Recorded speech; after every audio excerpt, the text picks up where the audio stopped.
இதுவரையும் திமுக கட்சிக்காரங்க அரூர் தொகுதி பக்கமே வரலங்கய்யா. மக்கள் பிரச்சனைகளை என்னன்னு கூட கேட்கலங்கய்யா.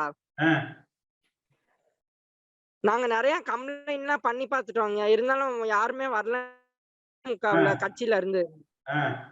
இதுக்கு நீங்க தாங்க ஏதாவது வழி செய்யணும். சரி ரைட் சார். வணக்கம் சார். பேசுங்க தம்பி. சார் நல்லா இருக்கீங்களா? நல்லா இருக்கேன் நல்லா இருக்கேன். உங்கள்கிட்ட நான் ரொம்ப நாளாக பேசணுன்னு இருந்தேன் சார், பேச முடியல. அதான் சார், நான் மீட்டிங் பார்த்துட்டு தான் இருக்கிறேன், ஆனால் பேச முடியல.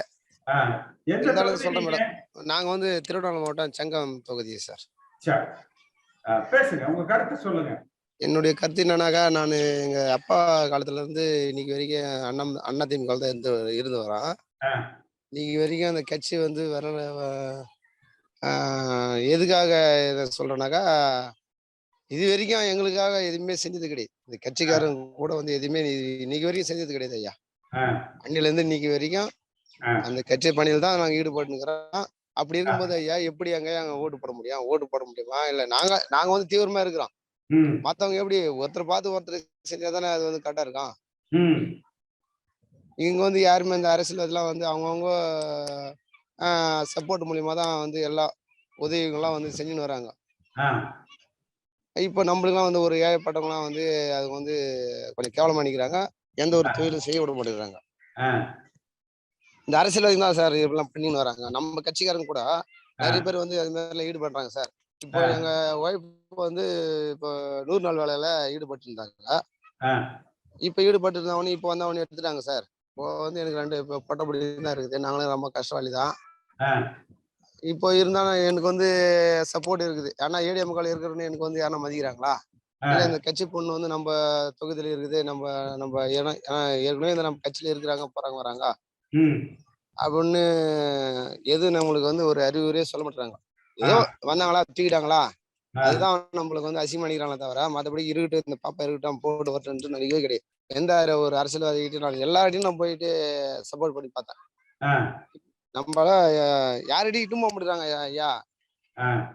கிளைச்செயலாளரு உங்க மனைவி எதுல வேலையில இருந்து எடுத்துட்டாங்களா? இந்த புதுசா திமுக ஆமா ஆமா ஆமா ஆமா ஆமா ஆமா ஐயா. என்ன வேலையில இருந்தாங்க?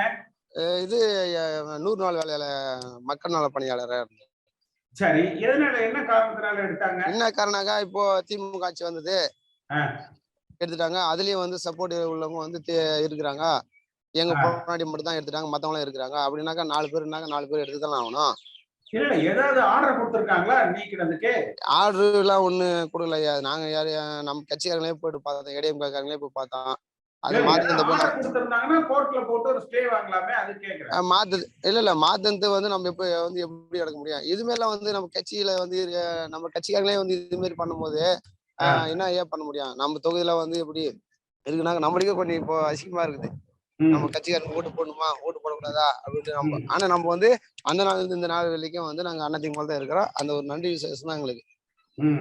என்னோட பேர் பிரகாஷ். நான் தேனி மாவட்டம் உத்தமபாளையம் வில்லேஜ்ல இருந்து பேசுறேன் சார்.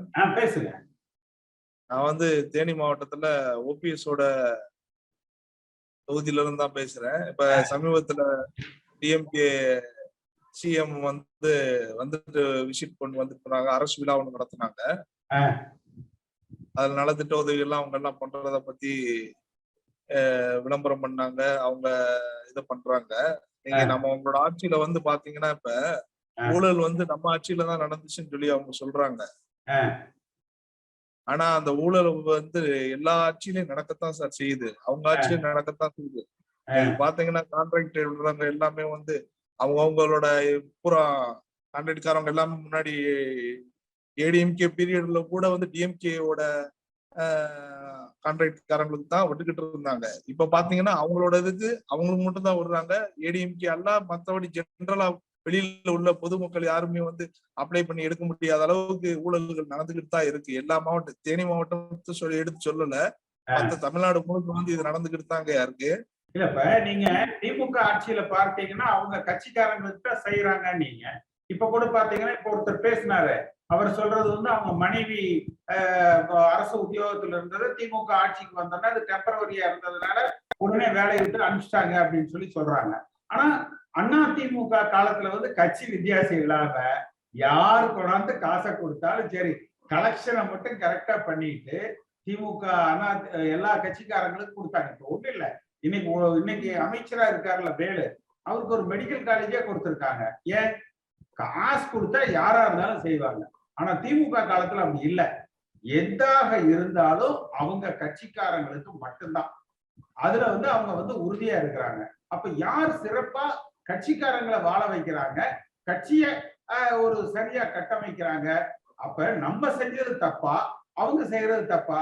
அப்ப அதிமுக ஆட்சியில் இருந்த காலத்துல கட்சிக்காரங்களை பார்த்து அந்தந்த பகுதியில அவங்களுக்கு கொஞ்சம் ஒரு பொருளாதாரமா ஒரு சுயசார்பாக அவங்க அந்த கட்சி வேலைகள் செய்வதற்கு ஏதோ அவங்க வீட்டுல வர்ற வேலை வாய்ப்புகள், டிரான்ஸ்பர்ஸ் அல்லது அவங்க தொழிலுக்கு வேணுங்கிற உதவிகளை காசு பணம் வாங்காம செஞ்சிருந்தா இன்னைக்கு அந்தந்த பகுதிகளில் கட்சிக்கு உண்டான செலவுகளை அவங்க மற்றவர்களை எதிர்பார்க்காம கட்சிக்காக அவங்க செலவு பண்ணுவாங்கல்ல.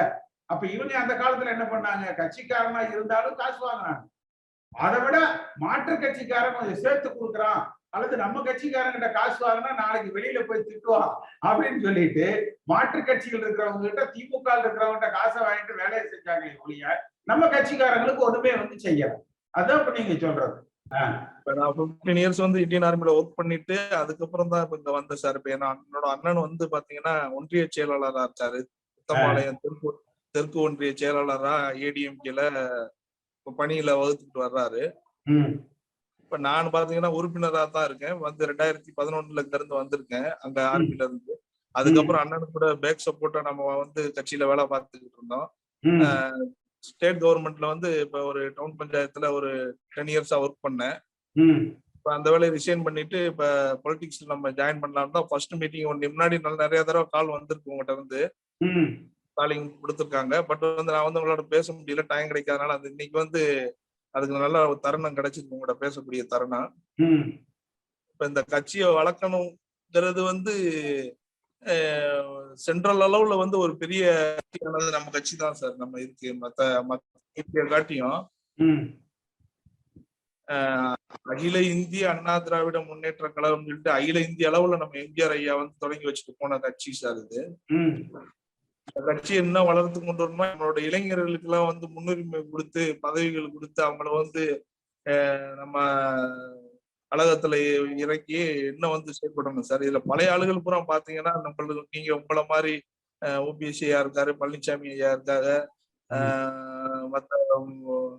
மற்ற மூத்த அமைச்சர்கள் எல்லாமே இருந்துதான் நம்ம கட்சியை வழிவகுத்து கொண்டு வந்தாங்க. நீங்க எல்லாம் ஒற்றுமையா செயல்பட்டு கட்சியை ஓரளவு கொண்டு தான் இருக்கு. ஓபிஎஸ் ஐயா எங்க ஊர்ல தான் பொண்ணை கட்டிட்டாரு. அவங்க எங்களோட ரிலேட்டிவ் தான், அப்பாவோட அக்கா தான் வேணும். அவங்க இப்ப மறைஞ்சு விட்டார்கள் அவர்கள். அந்த வருத்தத்துக்குரியது. இருந்தாலும் நம்மளோட இளைஞர்களுக்கு முன்னுரிமை கொடுக்கப்பட்டு நம்ம கட்சி என்ன கம்பம் தொகுதியில வளர்க்கணும். இப்ப ஓபிஎஸ் ஐயா முன்னாடி இருக்கையில எம்பி சீட்டுக்கு ஓபி ரவீந்திரநாத் சார் நின்னு ஜெயிச்சு 38 தொகுதியில ஒரு தொகுதி நம்ம தேனி தொகுதி வந்துச்சு.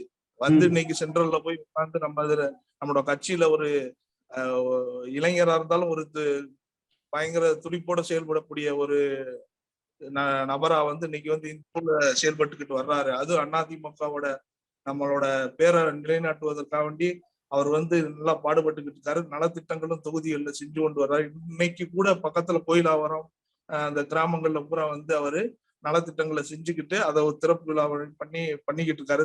தொகுதிக்கு நல்லது செய்யறாரு. ஆர்மில இருந்தீங்களா நீங்க? ஒரு எக்ஸ் சர்வீஸ்மேன்? ஆமா சார், ஆர்மி சர்வீஸ்ல இருந்து ரிட்டையர் ஆகி வந்து. ஓ சரி சரி சரி சரி.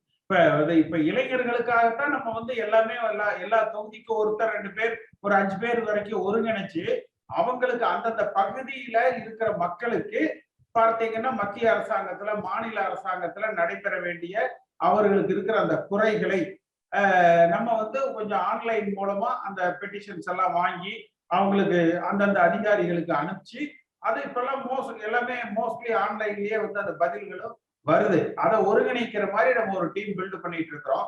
இளைஞர்களுக்கு நம்ம ஒரு முக்கியத்துவம் கொடுத்து நம்ம அதை முன்னெடுப்போம். நீங்கெல்லாம் அதுல நல்லா சேர்ந்து இருந்து செய்யுங்க. நம்ம இந்த நிகழ்ச்சியையும் இன்னும் எல்லாரும் உங்க நண்பர்கள் மற்ற எல்லாரையுமே இதுல கலந்து கொள்ள சொல்லுங்க.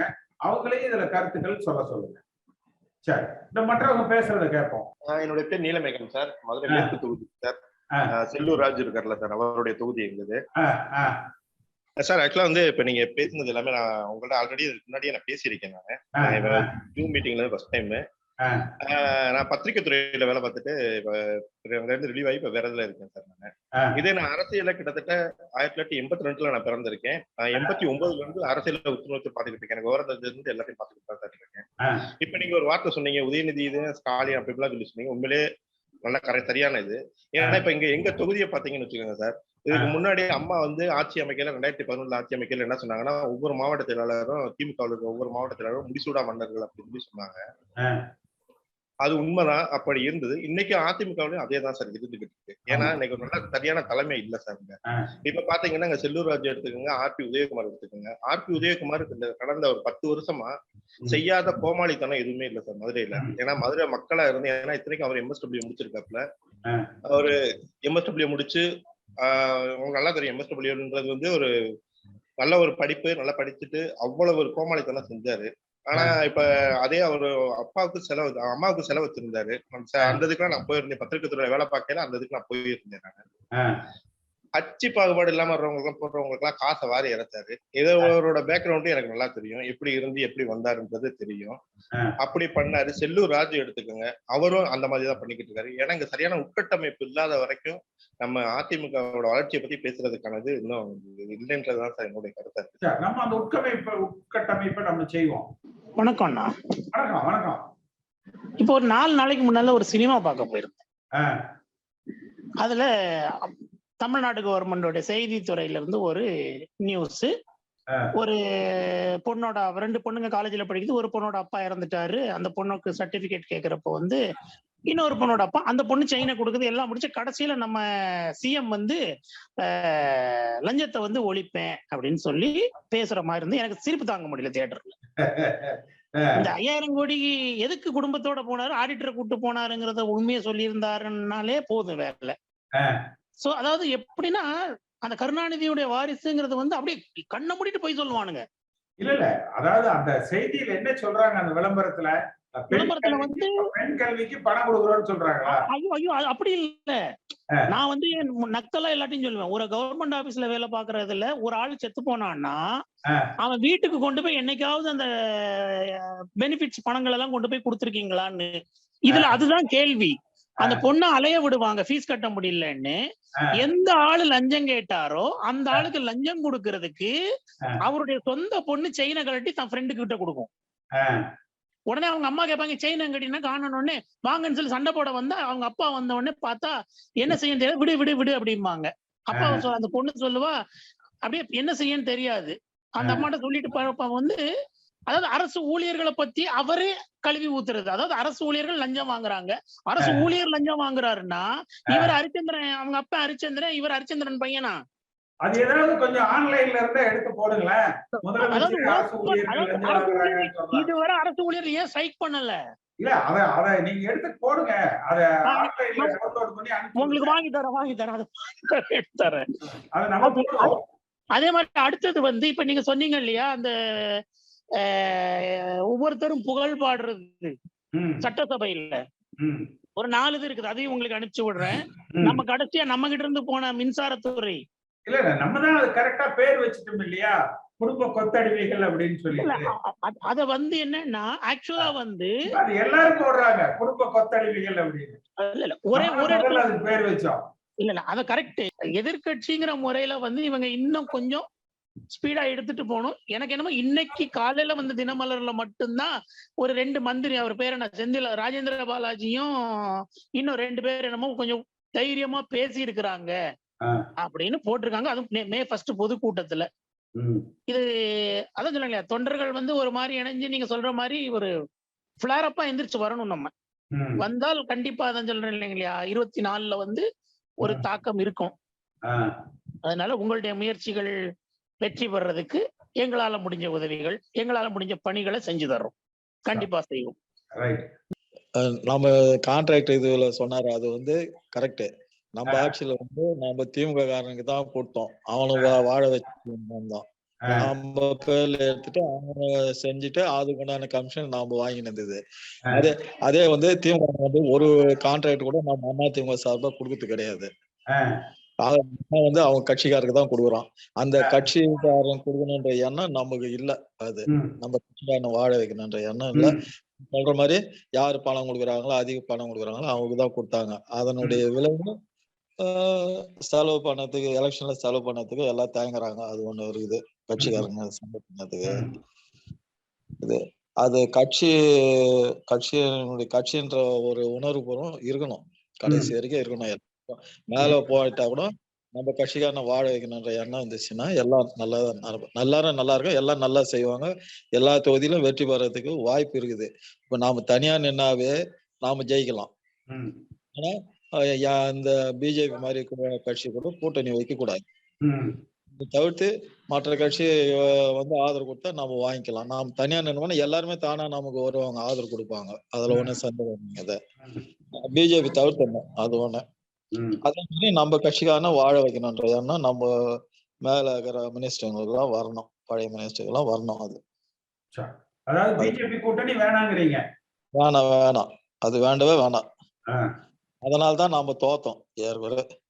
அது வந்து 90% அது வந்து உண்மை. அது நாம தான் அவங்களை வந்து தமிழ்நாட்டுல வந்து கால ஊன வச்சு அவங்களுக்கு ஒரு அங்கீகாரம் கொடுத்தது நாம தான். நம்ம அம்மா தப்பு செஞ்சிட்டாங்க. அது அவங்கள வளர்த்து விட்டு நாம தான்.